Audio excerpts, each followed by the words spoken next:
sides, along with Carter and members of the International Negotiation Network, are conducting their talks in committee hearings.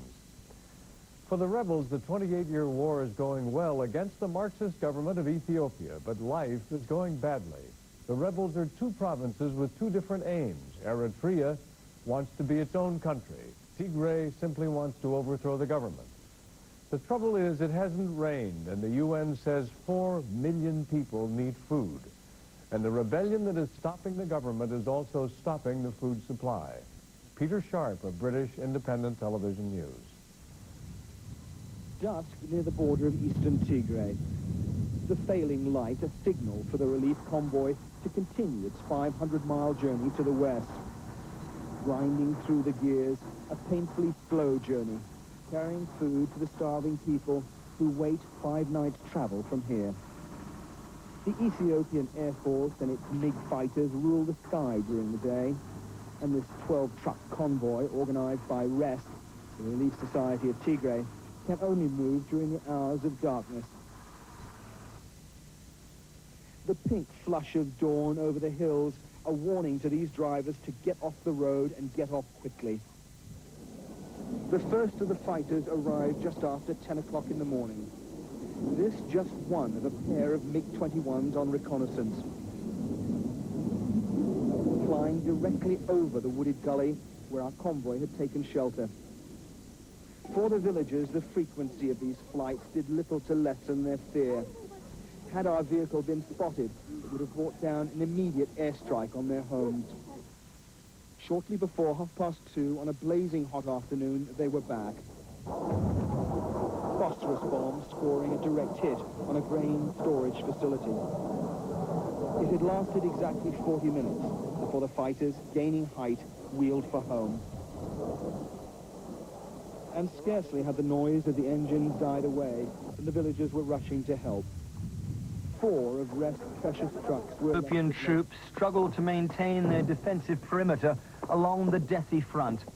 TPLF troops pushing hard at the front door to the capital, Addis Ababa. A regional bush war has now become conventional. TPLF tanks captured from the government, slogging it out with the artillery defending Safar, the latest objective in an 8-month rebel offensive that's rolled back Mengistu's troops to within 175 miles of the capital. Today, the rebels were lucky. Thick cloud moving in from the east meant that for the day, the MiG fighters that have dominated this war were grounded, as the TPLF took advantage of the weather, bringing up anti-aircraft guns in support of their infantry. And from the rear, the TPLF called in heavy artillery fire from mobile BM-21s. The so-called Stalin organs, also captured from the government forces in the rebels' rapid push south, softening up government positions 16 miles away. And by late afternoon, the rebels were clearly on the move as we hitched a ride aboard an artillery unit being moved into position down on the plain, that stretch of ground that had been so bitterly contested earlier that same day.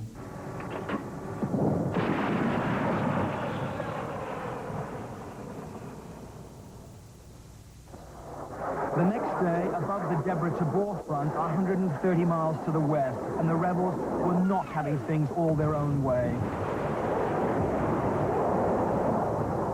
A MiG-23 and a clear sky, a combination creating its own terror.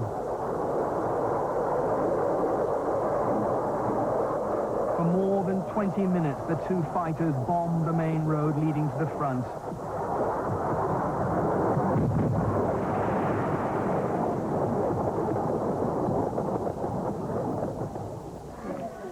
"15 villagers had taken shelter in a storm drain underneath the road. Just one violent half hour that left the small village of Debrecen in mourning, Ethiopia's tragedy in microcosm. The people's grief could be heard long after sunset, what normally would have gone unnoticed and unreported in Africa's longest-running war. Peter Sharp, reports on 2 nuns trying to improve the situation. It was only by traveling into the very center of Tigray that the full extent of the famine could be assessed. This is the mission clinic at Edgar Hamas, the lifeline for 100,000 people run by two remarkable Irish nuns. Her daughter had died 2 days earlier, and all this old woman could offer her grandchild was comfort, not sustenance. The European community provided the tent for the clinic's food supplies. They're down to 1 week's rations, and they'll have to stretch that for a month. Only the strongest are now able to reach the clinic, children bringing in their sick brothers and sisters. Even ordinary medical emergencies are life-threatening in Tigray's famine. The pregnant woman's baby had died, and she needed a cesarean to survive. Surgery that the nuns simply couldn't attempt. The hospital in Tigray was 6 hours walk away, and her family was simply too exhausted to make the journey. Patrolling MiG-23 screaming low of the clinic meant that we couldn't take her there, and the sisters said she'd less than 5 hours to live. We left it as late in the afternoon as we dared, breaking all the rules by traveling during daylight. She was still just alive when we arrived at the hospital. We never did discover whether she survived. The sisters, like the aid agencies, are doing all they can, but the sheer scale of the tragedy is swamping them, sapping what meager resources they can provide. 3 weeks inside Ethiopia, moving through the famine areas, and everywhere, starving people still convinced that Western aid will arrive in time to save them. On this occasion, their faith and their hope may well be misplaced. Peter Sharp, ITN, in Tigray.